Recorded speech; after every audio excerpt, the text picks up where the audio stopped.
Hi guys, ako si John, 14 years kidney transplant. Ngayong araw pag-uusapan natin ay yung monthly pension sa SSS. Kung yung mga dialysis patient ba na mga bago dyan, kung ano yung mga requirements, kung makakakuha ba sila ng partial or fully disability na pension monthly, or yung mga kidney transplant, meron pa bang chance na makakuha sila ng partial or full disability na pension. Kaya naman sa video na to, sasagutin ko lahat yan dahil lahat yan ay pinagdaanan ko. Kaya naman isi-share ko sa inyo kung ano yung mga requirements, kung pwede pa ba pag kidney transplant ka, kung meron kang dialysis, kung meron kang nakukuha, tapos na kidney transplant ka, meron pa ba. Kaya naman tapusin itong video na to and malaking may tutulong sa inyo to. Pero bago natin simulan yan, please naman pa-follow na lang din, pa-subscribe sa YouTube channel natin, click nyo na rin yung bell para kung sakaling may mga upload tayo ng ganito, at least updated kayo, di ba? Kasi hindi naman ako ang magbe-benefits neto, syempre pati rin kayo para makatulong din ako sa inyo. Anyway, ikwento ko muna sa inyo. Way back 2011, nagda-dialysis ako noon for 6 months, di ba? Nakakuha pa po ako, nakapagpasa pa ako noon ng mga requirements sa SSS para sa partial disability. Yes po, yung mga dialysis patient dyan, lalo-lalo na kung meron kayong SSS contribution or nagtatrabaho pa kayo, pwede kayong mag-apply ng partial disability or full disability. Ngayon, alam ko kapag wala kang trabaho, may chance kang makakuha ng partial tsaka full disability. Depende pa rin sa kakayanan mo yun. And depende pa rin sa contribution nyo. Ngayon, kapag may work pa, kunyari, wala ang trabaho habang nagda-dialysis ka, then, nagkaroon ka ng trabaho, tatapusin pa rin yun. Tatapusin pa rin yung, yung monthly pension sa inyo, bibigyan pa rin kayo ng mga pension. Ngayon, sa tulad ko, nagkaroon pa ako ng pension yun. Siguro, ang maximum nilang binigay sa akin, 18 months. Nakidney transplant ako after 6 months, diba? Nakidney transplant tayo. So yun, nagpasa ako ng mga requirements. Siyempre, may papapirma ng form sa doktor. Tapos, yung contribution nyo, yung ID, yung diagnosis nyo, then abstract, kailangan din yan. Tapos, interviewing kayo. Kung saan kayo malapit na SSS, pwede kayo mag-apply doon. Interviewing kayo. Then, makakapasa naman kayo doon. Basta, qualified kayo sa mga hinihingi nilang mga requirements. Ngayon, yung sa akin, 18 months ako nagkaroon nun, partial lang po yun. Hindi ako nag-full disability kasi meron akong trabaho nun.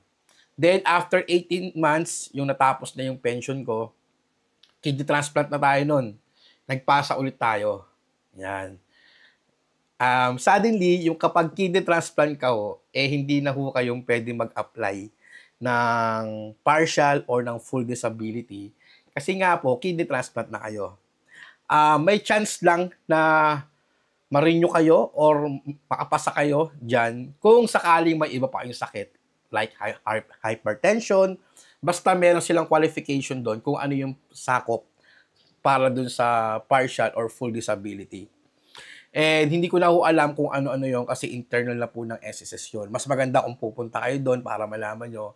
Ngayon, lilinawin ko lang, kapag kidney transplant na ho, hindi na po pwedeng magpasa or hindi na po pwedeng mag-apply ng full or partial disability. Kasi nga po, okay na tayo, di ba? Wala na tayong sakit. Ngayon, makakapag-apply lang kayo, syempre, pag nagkaroon ng rejections, gusto nyo ba yon? Syempre, ayaw nyo, di ba? Nag-apply ako noon 2016 or 2015. Nag-apply pa tayo noon and suddenly hindi ho tayo tinanggap. Ay di! I mean, yung sa akin pala, tinanggap pa ako noon kasi hindi sa kidney transplant, kundi sa hypertension. Kasi nakalagay sa abstract ko, meron pa akong hypertension. Ang BP ko kasi noon 140/90. Siyempre, naglalaro-laro pa yon. Kaya nagkaroon pa ako ng partial disability. Yung partial disability na yun, 18 months din. 18 months or 12 months kung di ako nagkakamali. Nakakuha pa tayo ng pension yun, hindi ko na ho sasabihin yung amount kasi depende pa rin yun sa inyo kung gaano kalaki yung contribution nyo, kung gaano katagal nagko-contribute. Ako kasi bago lang ako noon, di ba? Kaya medyo mababa lang din yun. Ayun, nakakuha pa ako noon ng monthly pension ko yun, pero partial pa lang yun. So, nagtatrabaho ako noon, nakakakuha ako noon. Tapos, eto lang, last year, last year, sumubok ulit tayo. Sumubok tayo. And doon ako sa, sa may Espanya. Sa may Espanya tayo nagpasa. Ang nangyari noon, wait lang, check na ito.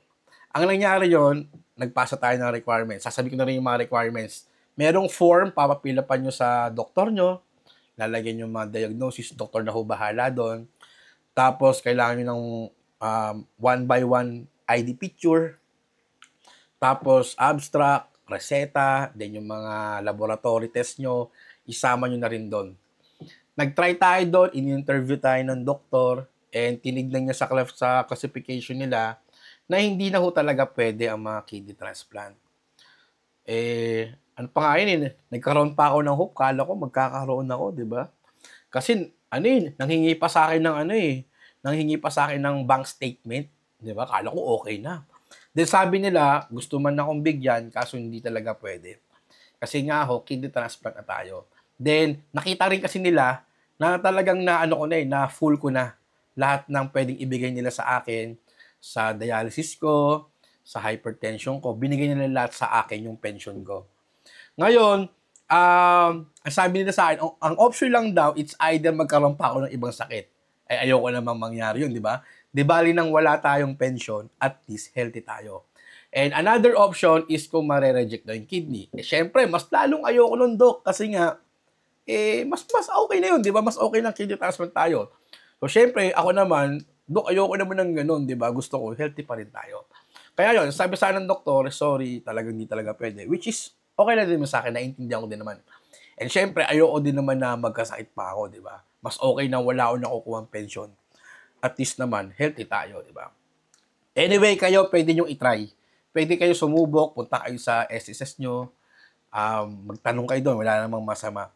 Ngayon, kung tatanungin nyo ako kung nagko-contribute pa ba ako since wala na ho akong trabaho, hindi na po ako nagtatrabaho ngayon, ang sagot po dyan yes, naguhulog pa po ako ng monthly contribution, naguhulog pa po ako. So, ang inuhulog ko ngayon ay yung minimum lang which is 750 pesos monthly. Yun lang yung kaya kong ihulog kasi wala naman tayong trabaho.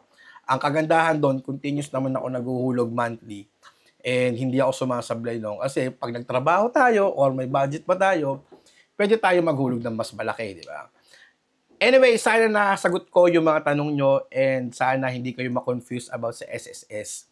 Ang palaging tatandaan, mas okay lang hindi tayo makakuha ng pension basta healthy tayo. And sana kung nakatulong tong video na to, please naman, click nyo yung like, then click the notification bell, then pa-subscribe na rin John R. Boys. And sana i-follow nyo ako sa mga social media account ko, TikTok, Facebook, YouTube. Yun lang, ingat palagi kung nasan man tayo, kung anong ginagawa natin. Mas importante pa rin ang kalusugan natin. God bless sa ating lahat, and sana nagustuhan nyo tong video na to, and sana nakatulong din sa inyo. Bye-bye!